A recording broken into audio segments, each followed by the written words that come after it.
ఉస్మాను బాబాయ్ ఉస్మాను అన్నాడు. ఏమమ్మా కొంచెం కాలెత్తు. ఏది పెడతాను. ఏం పెడతామమ్మా? బెల్లం పెడతాను బాయ్ అన్నాడు. వచ్చింది బెల్లం కాదు బాయ్, బెల్లం సార్ చీమ్ వేషాలు యాసరికి వచ్చింది. ఇంత సౌలభ్యాలు కలిగినటువంటి భాష మన తెలుగు భాష. అందుకే మన భాషకు ప్రాచీన హోదా కూడా వచ్చింది. అందుకే ఒకసారి గట్టిగా చప్పట్లు కొట్టాలి. ఈ యాసను మీ అందరి ముందు ప్రజెంట్ చేసే ముందు తెలంగాణ ప్రాంతంలోకి వెళ్తే ఒకలాంటి యాస, కోస్తాంధ్ర ప్రాంతంలోకి వెళ్తే ఒకలాంటి యాస, అచ్చంగా మన రాయలసీమలో 3 యాసలు. చెప్పమంటారా? ఓకే, ఒకసారి గట్టిగా చప్పట్లు కొట్టాలండి. రెడీ? జై బోలో గణేష్ మహారాజ్ కి.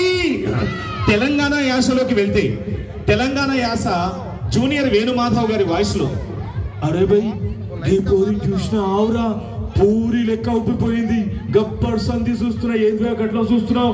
అరే బొట్టుతో కొట్టకురా బాయ్, మంచిగా చూసుకోవాలి. ఏంది గట్లా చూస్తుండ్రు, కొట్టుండ్రి సప్పట్లు. ఇది తెలంగాణ యాస. ఇక అచ్చంగా కోస్తాంధ్ర ప్రాంతంలోకి విజయవాడ, గుంటూరు, అలాగే పైకి వెళ్తే వైజాగ్, శ్రీకాకుళం దాకా.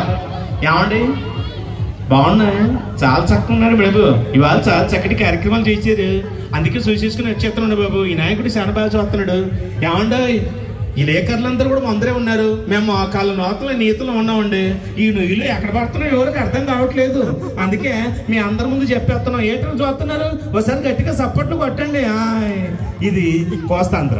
అచ్చంగా మన రాయలసీమ యాసకు వస్తే మీరు ఎప్పుడైనా కానీ కర్నూలు బస్ స్టాండ్లో బస్ ఎక్కి కర్నూలు నుంచి ఓర్వకల్లు, ఉసనాపురం, బేతంచెర్ల, బనగానపల్లె, అవుకు, జమ్ములమడుగు, కడప దాకా పోయి వస్తే ఈ యాస మీకు తారసపడుతుంది.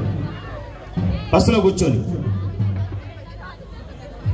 ఏం చేస్తున్నారు, ఏం దట చూస్తున్నారు, భోజొచ్చన్నారు మీరు, అవలోకి వచ్చానంటే ఇవ్వలోకి వచ్చినావేంది, భోజొచ్చన్నాడు, చూచాం ఎడిపోతాం, ఇచ్చాం లారీ లెక్క లెక్క లెక్కని పోయమడుతున్నాడు.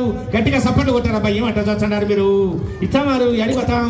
ఇది అక్కడి యాస. తూర్పు నాటి యాస అంటారు దీన్ని. అచ్చంగా మన పరమటి యాసను తీసుకుంటే ఎమ్మిగినూరు,